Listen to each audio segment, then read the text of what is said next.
जय Hind and hello guys, स्वागत है आपका आपके अपने YouTube चैनल ज्ञानदे होस्ट में। और इस वीडियो में मैं आपको बताने वाला हूं यूपी स्कॉलरशिप ऑनलाइन फॉर्म 2025-2026 के बारे में, जहां पर गाइस आपको बहुत ही अच्छे से बताया जाएगा कि अगर आपको 9th क्लास के लिए स्कॉलरशिप पर कैसे अप्लाई करना है, 10th पर कैसे अप्लाई करना है, 11th पर कैसे अप्लाई करना है, 12th पर अप्लाई कैसे करना है, और 12th के बाद में जो ग्रेजुएशन के कोर्स है जैसे कि बीटेक, पॉलिटेक्निक या फिर आपके अन्य कोई भी ग्रेजुएशन की कैटेगरी वाला कोर्स, उसके ऊपर आपको कैसे अप्लाई करना है, ये सब जानकारी आपको बहुत ही अच्छे से इस वीडियो के अंदर दी जाएगी।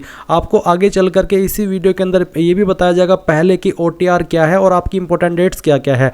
अगर आप यहाँ पर दसमोत्तर यानी कि 11th एंड 12th के अतिरिक्त अप्लाई कर रहे हैं स्कॉलरशिप पर, तो आपकी लास्ट डेट या फिर जो इंपॉर्टेंट डेट्स है वो क्या क्या है। और अगर आप यहाँ पर पूर्व दसम यानी कि 9th एंड 10th और इसके अलावा जो 11th एंड 12th है उसकी इंपॉर्टेंट डेट्स क्या है वो भी आपको यहाँ पर बताया जाएगा। तो गाइज आपको इस वीडियो को पूरा देखना है। यहाँ पर आपको बहुत ही अच्छे से पूरी की पूरी जानकारी आपको दी जाएगी ताकि आप लोग पहले इंपॉर्टेंट डेट्स को जान लें और उसके बाद में फिर आपको कैसे प्रोसेस को फॉलो करना है वो आप जानें। तो वीडियो को आपको पूरा देखना है। चलिए शुरू करते हैं। अगर आपने अभी तक वीडियो को लाइक शेयर नहीं किया हो तो लाइक शेयर करके चैनल को सब्सक्राइब कर लेना। इसके बाद जो लिंक वीडियो को डिस्क्रिप्शन में दिया है आप ओपन करेंगे। इसके बाद में आपके सामने ऑफिशियल वेबसाइट हमारी आ जाएगी jobsgyan.in, जो कि आप यहाँ पर देख सकते हैं और यहाँ पर भी आपको पूरी की पूरी जानकारी दी गई है। और गाइज मैं आपको अगेन बता दूं कि मैं आपको आगे चल करके इस वीडियो में बताने वाला हूं इंपॉर्टेंट डेट्स, जो कि आप यहां पर जैसे ही इस वाले पोर्टल पर आते हैं तो आप देख सकते हैं महत्वपूर्ण तिथियां का सेक्शन आपको यहां पर है। इसमें आप देख सकते हैं 2024-2025 सत्र के लिए क्या इंपॉर्टेंट डेट्स है और यहां पर जो 11th एंड 12th है उसके अतिरिक्त जो आपकी इंपॉर्टेंट डेट्स है वो क्या है, तो आप इनको चेक कर लेना। अभी आप यहाँ पर अगर इसमें अभी तक अप्लाई नहीं किया हो तो इंपॉर्टेंट लिंक के सेक्शन में आएंगे और अप्लाई ऑनलाइन लिंक ओपन करेंगे। अब आपके सामने यूपी स्कॉलरशिप की ऑफिशियल वेबसाइट आ जाएगी और यहाँ पर आ जाने के बाद में जो आपकी इंपॉर्टेंट डेट्स है जो कि आपकी पूर्व दसम यानी कि 9th एंड 10th एवं दसमोत्तर यानी कि 11th एंड 12th के लिए, तो आप यहां पर इसके ऊपर क्लिक करके जो इसकी इंपॉर्टेंट डेट्स है वो चेक कर सकते हैं। यहां पर आपको देखने को मिलेगा कि अगर आप 9th 10th की स्कॉलरशिप या फिर 11th एंड 12th की स्कॉलरशिप के लिए अप्लाई कर रहे हैं तो आपकी इंपॉर्टेंट डेट्स क्या है। आप इसमें देख सकते हैं कि आपको छात्रों द्वारा रजिस्ट्रेशन ऑनलाइन आवेदन करना जुलाई 2, 2025 से अक्टूबर 30, 2025 यानी कि ये जो वाला मंथ चल रहा है ये आपके पास आखिरी मंथ है। अगर आप 9वीं 10वीं या फिर 11वीं 12वीं स्कॉलरशिप के लिए अप्लाई करना चाह रहे हैं। इसके अलावा छात्रों द्वारा फाइनल प्रिंट निकालना, उसकी डेट क्या है इंपॉर्टेंट्स वो आप यहाँ पर सभी चेक कर सकते हैं। तो ये जो डिटेल्स है इंपॉर्टेंट डेट्स की ये है आपकी अगेन बता रहा हूँ 9वीं 10वीं 11वीं एंड 12वीं।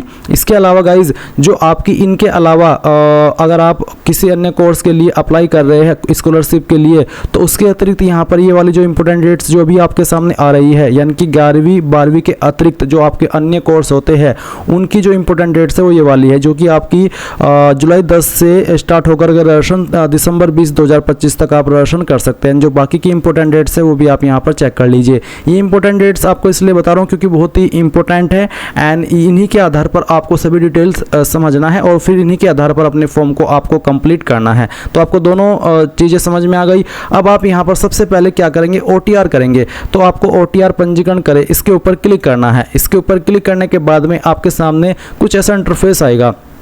अब आप यहाँ पर टिक करेंगे और इसके बाद में आपको प्रोसीड के ऊपर क्लिक करना है। प्रोसीड पर क्लिक करने के बाद आप यहाँ पर देखेंगे मोबाइल वेरिफिकेशन। इसमें आपको सबसे पहले वर्ग जाति समूह आपको सेलेक्ट करनी होगी। आपकी कास्ट कैटेगरी OBC हो, SC हो या फिर ST हो या फिर अल्पसंख्यक वर्ग हो यानी कि जो माइनॉरिटी कम्युनिटी में आते हैं वो हो या फिर सामान्य वर्ग यानी कि जनरल हो। तो जो भी है वो आपको यहाँ पर सेलेक्ट करना होगा। अगर आप OBC है और आप अल्पसंख्यक वर्ग में नहीं आते हैं तो आप ये वाला अन्य पिछड़ा वर्ग ऑप्शन सेलेक्ट करेंगे। बट अगर आप OBC हो और फिर आप अल्पसंख्यक वर्ग में आते हो, माइनॉरिटी कम्युनिटी में आते हो, तो आप ये वाला ऑप्शन सेलेक्ट कर लेंगे।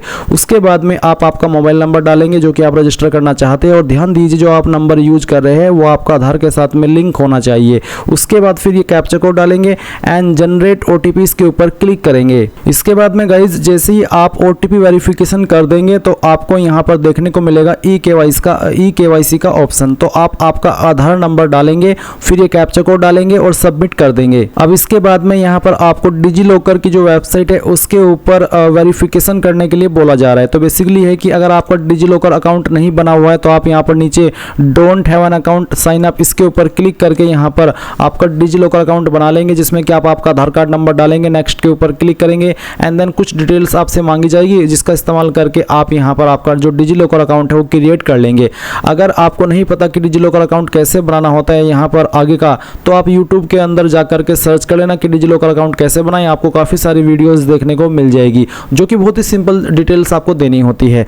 और जैसे आपका डिजी लॉकर अकाउंट बन जाएगा तो फिर आप यहाँ पर देखेंगे ये वाला इंटरफेस आपके सामने आया है। अब आप यहाँ पर लॉगिन होंगे, इसमें आप मोबाइल नंबर के माध्यम से भी हो सकते हैं, यूजर नेम के माध्यम से भी और आपके आधार नंबर के माध्यम से भी। तो जिस माध्यम से भी आपको इसमें लॉगिन होना है वो आप यहाँ पर आपकी चॉइस के अकॉर्डिंग चूज कीजिए और नेक्स्ट के ऊपर क्लिक कीजिए। इसके बाद में गाइज आप देखेंगे वेरीफाई सिक्योरिटी पिन। तो जब आप इसमें साइन अप होते हैं यानी कि अपना अकाउंट बनाते हैं डिजी लॉकर के ऊपर, तो आपको एक सिक्योरिटी पिन बनाना होता है। तो आपको सिक्योरिटी पिन यहाँ पर डालिए। अगर आप उसको भूल चुके हैं तो आप फॉरगॉट सिक्योरिटी पिन के ऊपर क्लिक करके अपना नया सिक्योरिटी पिन भी बना सकते हैं। अब आप यहाँ पर सबमिट के ऊपर क्लिक कीजिएगा। इसके बाद आप देखेंगे आपके सामने इस तरह का इंटरफेस आएगा। अब आपको यहाँ पर कंसेंट देना है, जैसे कि आधार कार्ड को अगर आप देना चाहते हैं तो आप इसके ऊपर टिक करेंगे, डिग्री सर्टिफिकेट को देना चाहते हैं तो आप इसको टिक कर देंगे, ड्राइविंग लाइसेंस, यानी कि जो जो डिटेल्स आपकी यहाँ पर डिजी लॉकर के ऊपर अवेलेबल है तो आप उसको कौन कौन सी इन्फॉर्मेशन को एक्सेस देना चाहते हैं यहाँ पर वो आप टिक कर देना। इसके बाद में आप यहाँ पर नीचे देखेंगे अलाउ, तो आप यहाँ पर अलाउ के ऊपर क्लिक करिएगा। इसके ऊपर क्लिक करने के बाद में इस तरह से आपके सामने प्रोसेसिंग होगी। अब आपको यहाँ पर इसी वेबसाइट के ऊपर रिडायरेक्ट किया जाएगा जहां से आपने आपका जो OTR है वो करना स्टार्ट किया था। तो आप यहां पर देख सकते हैं कि डिजी लॉकर से आपकी डिटेल्स फैच कर ली गई है। इस तरह से जानकारी आपके सामने आएगी।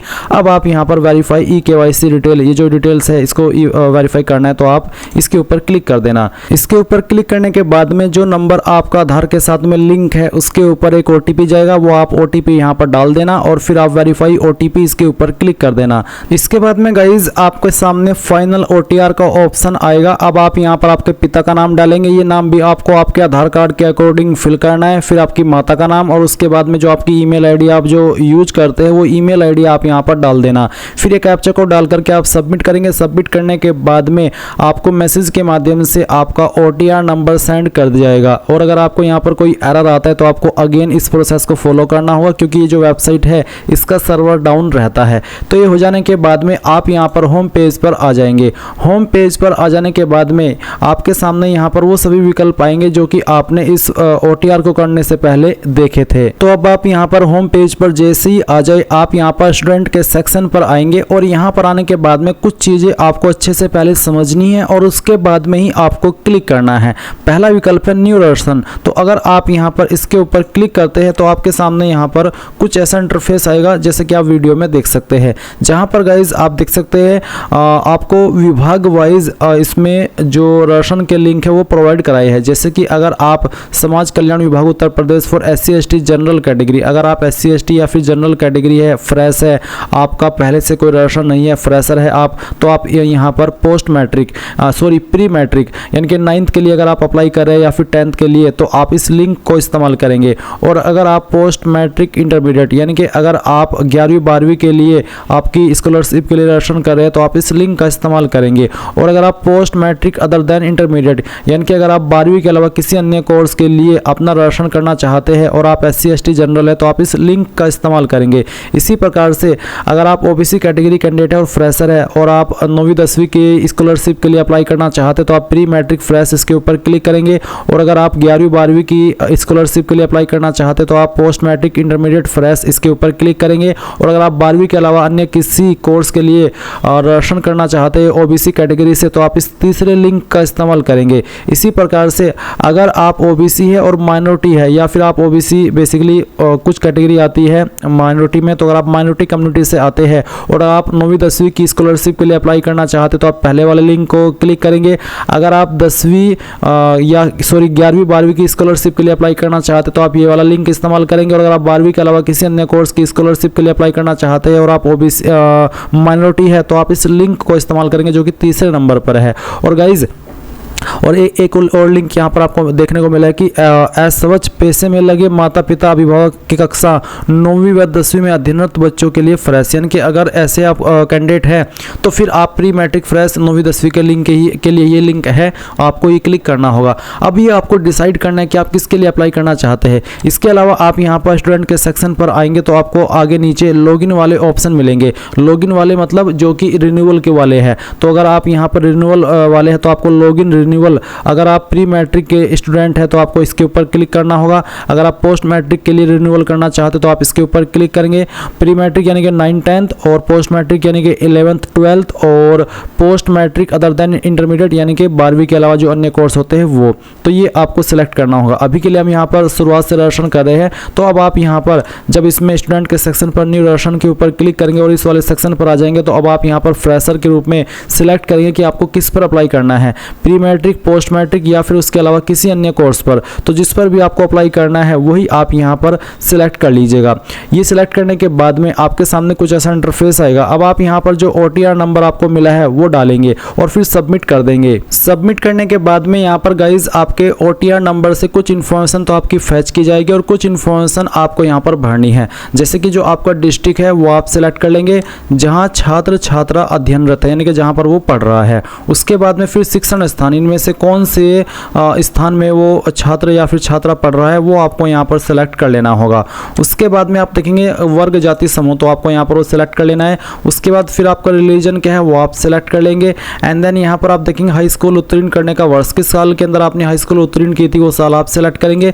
किस बोर्ड के द्वारा आपने पास की थी वो बोर्ड आपको सिलेक्ट कर लेना है। फिर हाई स्कूल बोर्ड का अनुक्रमांक यानी कि आपका रोल नंबर आपको यहाँ पर 10वीं वाला देना है। उसके बाद में आप यहाँ पर देखेंगे स्वनिर्मित पासवर्ड, यानी कि एक पासवर्ड आपको बनाना है अपनी चॉइस से, और किस तरह का पासवर्ड है उसका डेमो देख लीजिए। पासवर्ड के अंदर इंग्लिश का कैपिटल लेटर, स्मॉल लेटर, एक स्पेशल कैरेक्टर और साथ ही डिजिट, कुछ इस तरह का पासवर्ड आप आपकी चॉइस के अकॉर्डिंग बना लेंगे जिसमें कि तीनों चीज़ें आनी चाहिए। और फिर उस पासवर्ड को दोबारा डाल करके वेरीफाई करेंगे, ये कैप्चा कोड फिल करेंगे एंड देन प्रोसीड रजिस्ट्रेशन इसके ऊपर क्लिक करेंगे। अब आपने यहाँ पर जो भी जानकारी भरी है वो सब आपके सामने है। आप इन जानकारी को यहाँ से प्रिंट कर लेना क्योंकि ये जानकारी बहुत ही महत्वपूर्ण है। अगर आपके पास प्रिंटर नहीं है तो PDF के रूप में सेव कर लेना और बाद में प्रिंट करा लीजिएगा। तो आप देख सकते हैं कि जो आपका OTR नंबर है वो भी आपके सामने और आपकी बाकी की इन्फॉर्मेशन भी आपके सामने है। अब आप यहाँ पर होम के ऊपर क्लिक करेंगे। होम के ऊपर क्लिक करने के बाद अब आप यहाँ पर फिर से इस वाले इंटरफेस पर आ जाएंगे। अब आपको यहाँ पर स्टूडेंट के सेक्शन में आना है और अब आपको लॉगिन होना है। तो गाइज अभी जो मैंने आपको रजिस्ट्रेशन करके दिखाया वो मैंने आपको दिखाया है आपका फ्रेशर वाला।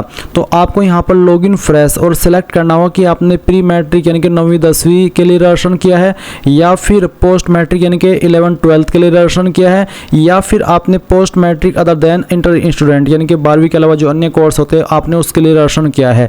जिसके लिए भी किया है वही आपको क्लिक कर देना होगा। उसके बाद में आपको यहाँ पर आपका जो रजिस्ट्रेशन संख्या आपको मिला है वो आप यहाँ पर डालेंगे, अपना OTR नंबर डालेंगे, फिर यहाँ पर अपना पासवर्ड डालेंगे जो भी आपने बनाया है अपनी मर्जी से, फिर ये कैप्चा कोड डालेंगे और सबमिट कर देंगे। अब गाइज यहाँ पर आपके सामने कुछ ऐसा इंटरफेस आएगा जैसे कि आप वीडियो में देख सकते हैं। यहाँ पर गाइज आपको इसमें अब क्या करना है, आपको यहाँ पर एक लिंक देखने को मिल रहा है कि छात्रवृत्ति हेतु आवेदन पत्र भरे, आप इसके ऊपर क्लिक करेंगे। उसके बाद में आपको यहाँ पर फोटो प्रपत्र अपलोड करें, आपको अपलोड करना होगा। फिर आवेदन पत्र को अगर आपको संशोधित करना है, करेक्शन करना है तो आप इस लिंक का इस्तेमाल कर सकते हैं। उसके बाद में आय एवं जाति प्रमाणीकरण हेतु यानी कि आपको आय की और जाति की डिटेल्स डाल करके उनको वेरीफाई कराना होगा। फिर प्रमाणीकरण हेतु आधार नंबर डालें, उसके बाद में आपको आधार नंबर डालना होगा। फिर हाई स्कूल रोल नंबर प्रमाणीकरण हेतु यानी कि जो आपका हाई स्कूल का रोल नंबर है उसका आपको प्रमाणीकरण करना है।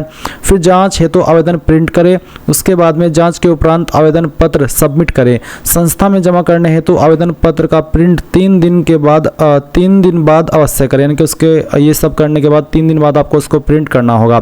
फिर संस्था में जमा करने हेतु आवेदन प्रिंट करें यानी कि फाइनल प्रिंट। अब आप यहाँ पर इसमें क्या करेंगे, छात्रवृत्ति हेतु आवेदन पत्र भरे, इसके ऊपर क्लिक करेंगे। इसके ऊपर क्लिक करने के बाद में यहाँ पर आपके सामने कुछ ऐसा इंटरफेस आएगा। गाइज जो मैंने यहाँ पर कोर्स सेलेक्ट किया वो मैंने अदर देन इंटरमीडिएट यानी कि 12वीं के बाद के जो कोर्स है उनके लिए स्कॉलरशिप पर अप्लाई कैसे करना होता है उसके लिए कराया है। तो अभी यहाँ पर मैं देख रहा हूँ कि पाठ्यक्रम के नाम के अंदर कोर्स का कोई विकल्प नहीं आ रहा है, मे बी ये टेक्निकल एरर हो सकता है, और जब तक मैं यहाँ पर ये सब फील्ड नहीं भरूंगा तब तक मैं आगे नहीं बढ़ पाऊंगा, इसलिए मैं आपको यहाँ पर वर्बली ये चीज़ एक्सप्लेन कर रहा हूँ। तो आप यहाँ पर आपके पाठ्यक्रम का नाम सेलेक्ट करेंगे कि आप कौन से कोर्स में पढ़ रहे हैं। उसके बाद में वर्तमान पाठ्यक्रम का ब्रांच कौन सी अगर एप्लीकेबल है तो आप उसको सिलेक्ट कर लेंगे। फिर पाठ्यक्रम का वर्ष अवधि कितने साल की है, 2, 3, 4, 5 जो भी है वो आप सिलेक्ट कर लेना। पाठ्यक्रम की पात्रता, किससे आप उस पाठ्यक्रम पर अप्लाई करने के लिए एलिजिबल, या फिर उसमें जब एडमिशन लिया था तो किसके आधार पर लिया था, 10वीं के आधार पर या 12वीं के आधार पर या फिर किसी डिप्लोमा के आधार पर, वही आपको यहाँ पर सिलेक्ट कर लेना है। इसके बाद में आप यहाँ पर देखेंगे विद्यालय, बोर्ड या फिर एफिलिएटिंग एजेंसी का नाम। तो आपको यहाँ पर जो आपका विद्यालय या फिर बोर्ड है या फिर जो एफिलिएटिंग एजेंसी उसका नाम दे देना है। ये ऑप्शन वैसे कंपलसरी नहीं है, अगर आप इसको खाली छोड़ भी देंगे तो भी कोई इशू नहीं होगा, बट आप यहाँ पर अगर सेलेक्ट करने का ऑप्शन आए तो सेलेक्ट कर लेना। क्या व्यावसायिक पाठ्यक्रम में प्रवेश कक्षा 12वीं के अंकों मेरिट के आधार पर हुआ है, तो अगर हुआ है तो आप यस करेंगे, नहीं तो आपको नो कर देना है। क्या प्रवेश लेटर एंट्री के आधार पर हुआ है, अगर आप लेटरल एंट्री के आधार पर प्रवेश लिए हो, एडमिशन लिए हो तो यस, नहीं तो आप नो कर देंगे। फिर क्या वर्तमान पाठ्यक्रम में प्रवेश यूपीएसडब्ल्यू AKTU GCUP नीट के माध्यम की प्रवेश परीक्षा से हुआ है, अगर हुआ है तो यस, नहीं तो आप नो कर देंगे। उसके बाद में यहाँ पर आपको नीचे की तरफ आना है, देखेंगे 15 पॉइंट वर्तमान पाठ्यक्रम के प्रथम वर्ष में प्रवेश तिथि, यानी कि जो प्रथम वर्ष था तो उसमें कौन सी तिथि में कौन सी डेट में आपने प्रवेश किया था वो डेट आप सिलेक्ट कर लेंगे। फिर पाठ्यक्रम के वर्तमान सत्र में प्रवेश तिथि, यानी कि जो वर्तमान आपका सत्र साल चल रहा है उसमें जो प्रवेश तिथि है किस डेट में आपने अभी वर्तमान वाले ईयर में एडमिशन लिया है या फिर जो प्रवेश किया है वो डेट आपको सेलेक्ट करनी होगी। फिर 17 पॉइंट है विद्यालय, बोर्ड, एफिलिएटिंग एजेंसी का पंजीकरण क्रमांक, वो आपको यहाँ पर देना हो, ये भी कंपलसरी नहीं है, आप चाहे तो उस ऑप्शन को खाली छोड़ सकते हैं। फिर 18 पॉइंट आवासीय दिवा छात्र, तो दिवा छात्र है या फिर आवासीय छात्र वो आपको यहाँ पर सिलेक्ट करना होगा। उसके बाद में आप देखेंगे नीचे क्वालिफिकेशन की जानकारी, तो आप पहले हाई स्कूल की भरेंगे, हाई स्कूल आपने किस साल के अंदर पास किया वो साल सेलेक्ट कर लेंगे। पूर्णांक के अंदर वो नंबर जिसमें से आपको नंबर आए थे वो आप यहाँ पर डालेंगे, उसमें से आपको कितने नंबर आए थे वो आप यहाँ पर भरेंगे, परसेंटेज यहाँ पर डाल देंगे। फिर किस बोर्ड के द्वारा आपने आपकी जो 10वीं हो की है उस बोर्ड का नाम आप यहाँ पर लिख देंगे। सेम वे में आप बताएंगे कि 12वीं किस साल के अंदर पास किया, टोटल नंबर क्या थे, उसमें से कितने नंबर आपको आए थे एंड आपकी परसेंटेज कितनी थी और आपके बोर्ड का नाम क्या था, वो आपको यहाँ पर इस तरह से भर देना है। अगर आप कोई अन्य क्वालिफिकेशन की जानकारी भी देना चाहते तो आप ऐड न्यू रो के ऊपर क्लिक करके उसको दे सकते हैं। फिर आप ये कैप्चा कोड डालेंगे, यहाँ पर टिक करेंगे और सबमिट कर देंगे, और फिर उसके बाद में जो आपका पार्ट है वो कंप्लीट हो जाएगा। गाइज अभी इसके आगे की जानकारी मैं आपको यहाँ पर एक अन्य वीडियो से एजुकेशनल पर्पस के रूप में दे रहा हूँ। जैसे ही आप ये पार्ट फिल कर लेंगे तो उसके बाद में आपको फोटो प्रपत्र अपलोड करें, इस वाले सेक्शन पर आकर के कुछ डॉक्यूमेंट्स आपसे मांगे जाएंगे वो आपको अपलोड करना होगा, और अगर आपको कोई करेक्शन करना है वो कर लेना है। उसके बाद में आप आय एवं जाति की जो डिटेल्स है वो फिल करेंगे और फिर आपका जो आधार कार्ड नंबर है वो डालेंगे, और उसके बाद में ये जो एक एक स्टेप है वो फिल करते आप चले जाएंगे। अगर आपको किसी भी स्टेप में कोई डाउट हो, कोई चीज़ें समझ में ना आए तो आप कमेंट के माध्यम से पूछ लेना। मैं आपसे माफ़ी चाहूँगा कि मैं आपको आगे नहीं दिखा पाया हूँ लाइव वे में, क्योंकि गाइज अभी जैसे कि मैंने आपको दिखाया था इसको करते समय कि मेरे सामने यहाँ पर अभी जो कोर्स का ऑप्शन है सिलेक्ट करने का वो नहीं आ रहा है, मे बी ये टेक्निकल एरर हो सकता है, इसलिए मैं आपको आगे बढ़ करके नहीं दिखा पाया। बट गाइज फिर भी मैं आपसे कह रहा हूँ कि अगर कोई भी सवाल डाउट हो किसी भी पॉइंट को लेकर के तो आप कमेंट के माध्यम से पूछ लेना। थैंक्स फॉर वॉचिंग, जय हिंद।